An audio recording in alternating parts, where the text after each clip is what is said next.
नमस्कार, राधे राधे।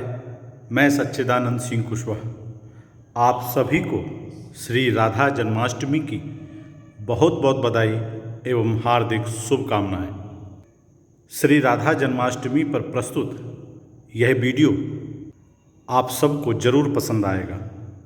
यदि आप चैनल पर नए हैं तो चैनल को सब्सक्राइब कर लीजिए ताकि आपको ऐसे वीडियोज़ आगे भी मिलते रहें। आपके समक्ष प्रस्तुत आज के इस वीडियो में श्री राधा अष्टमी व्रत की क्या विधि है और इस व्रत को करने से क्या पुण्य फल प्राप्त होता है, यह जानेंगे। साथ ही श्री राधा अष्टमी व्रत की विधि के साथ साथ श्री राधा जन्माष्टमी महात्मा भी इस वीडियो के अंतर्गत आप श्रवण करेंगे।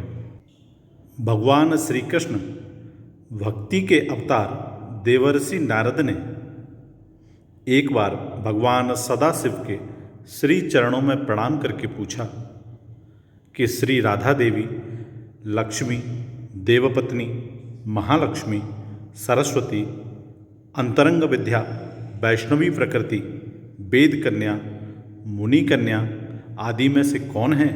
कृपा करके बताइएगा।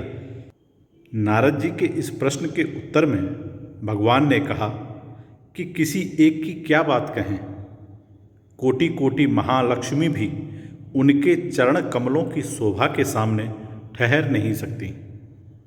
इसलिए श्री राधा जी के रूप, गुण और सुंदरता का वर्णन किसी एक मुख से करने में तीनों लोकों में कोई भी सामर्थ्यता नहीं रखता है।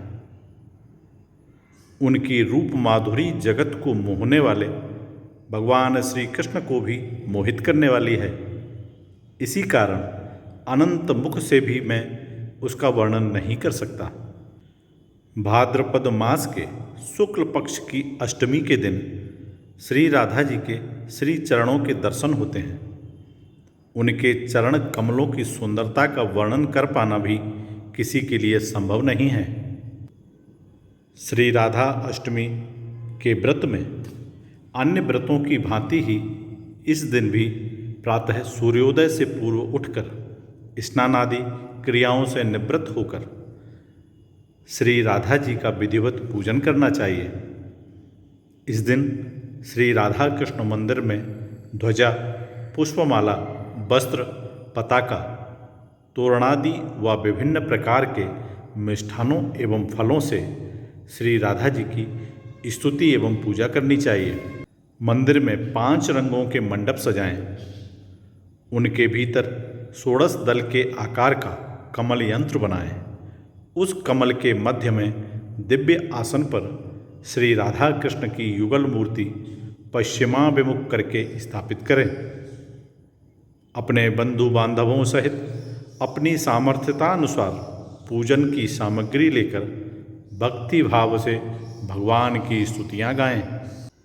एक समय फलाहार करें तथा मंदिर में दीपदान अवश्य करें। श्री राधा कृष्ण जिनके इष्ट देव हैं उन्हें राधा अष्टमी का व्रत अवश्य करना चाहिए, क्योंकि यह व्रत सर्वश्रेष्ठ है। जो भक्त यह व्रत करते हैं उन साधकों की जहाँ सभी मनोकामनाएं पूरी होती हैं, मनुष्य को सभी सुखों की प्राप्ति भी होती है। जो मनुष्य श्री राधा जी के नाम मंत्र का स्मरण एवं जाप करता है वह धर्मार्थी बनता है, अर्थार्थी को धन की प्राप्ति होती है और मोक्षार्थी को मोक्ष मिलता है। आइए अब हम सब मिलकर श्री राधा रानी सरकार के चरणों में अपना ध्यान लगाकर भगवान श्री कृष्ण और श्री राधा रानी सरकार युगल रूप का स्मरण कर पद्म पुराण ब्रह्मखंड में वर्णित श्री राधा जन्माष्टमी महात्मा एवं व्रत की विधि का श्रवण करते हैं। जैसे सच्चिदानंद घन भगवान श्री कृष्ण नित्य हैं, समय समय पर इस भूमंडल में उनका आविर्भाव तिरोभाव हुआ करता है, इसी प्रकार सच्चिदानंदमयी भगवती श्री राधा जी भी नित्य हैं। वास्तव में भगवान की निज स्वरूपा शक्ति होने के कारण वे भगवान से सर्वथा अभिन्न हैं।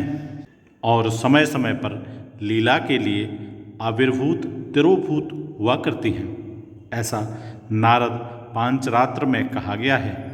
जैसे श्री कृष्ण ब्रह्म स्वरूप हैं तथा प्रकृति से परे हैं, वैसे ही श्री राधा जी भी ब्रह्म स्वरूप निर्लिप्त तथा प्रकृति से परे हैं।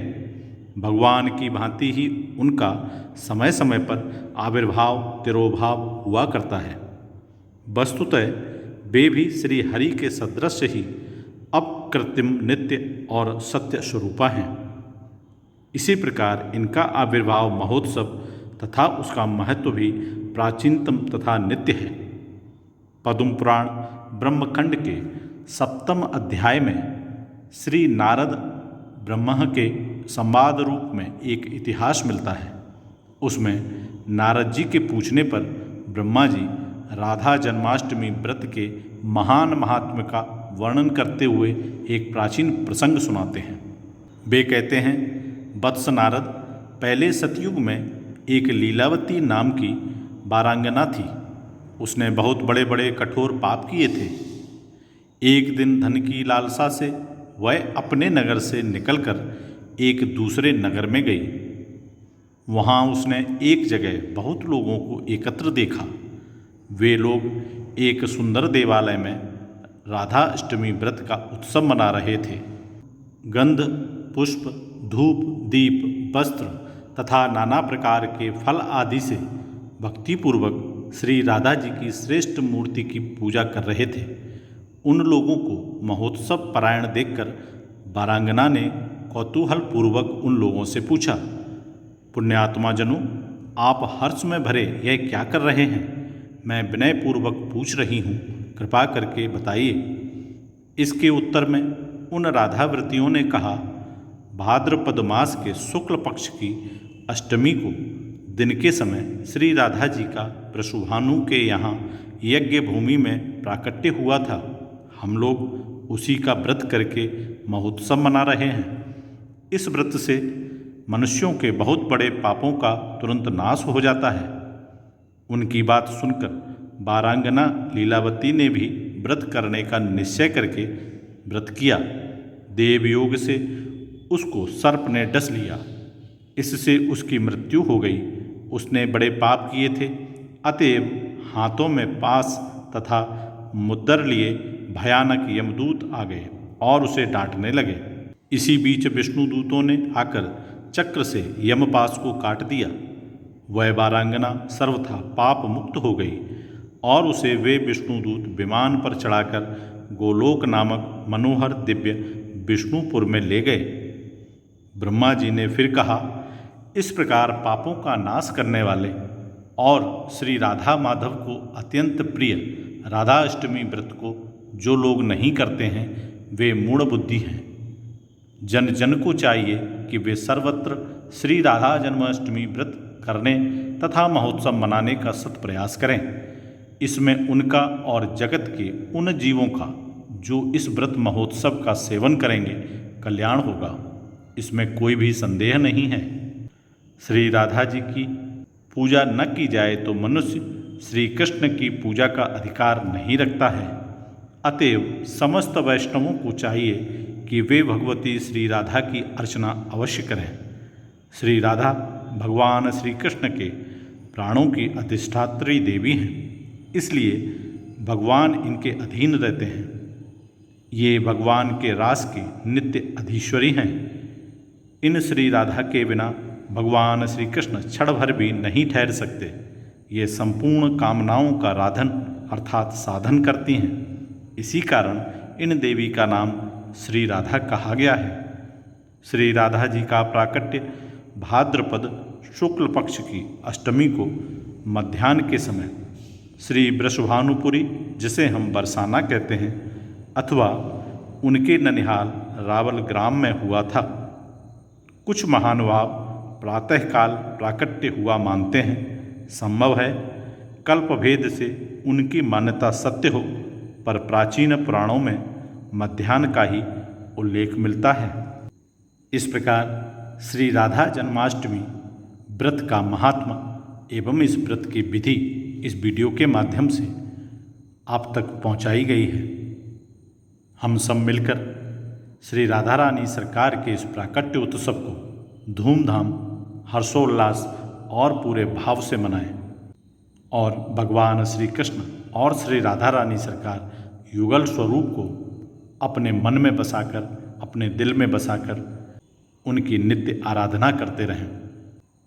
मान्यता है कि श्री राधा अष्टमी वाले दिन जो भी भक्त श्री राधा रानी सरकार से अपनी मनोकामना पूर्ति हेतु निवेदन करते हैं, श्री राधा रानी सरकार उसे अवश्य पूरा करती हैं। हम सब पर श्री राधा रानी सरकार की कृपा हमेशा बनी रहे। हम सब के घरों में सुख, समृद्धि, सफलता, संपन्नता और प्रसन्नता का वास रहे। इन्हीं शुभकामनाओं के साथ फिर मिलूँगा एक नए वीडियो में। तब तक आप सभी स्वस्थ रहें, हंसते रहें, मुस्कुराते रहें। जय श्री राधे राधे।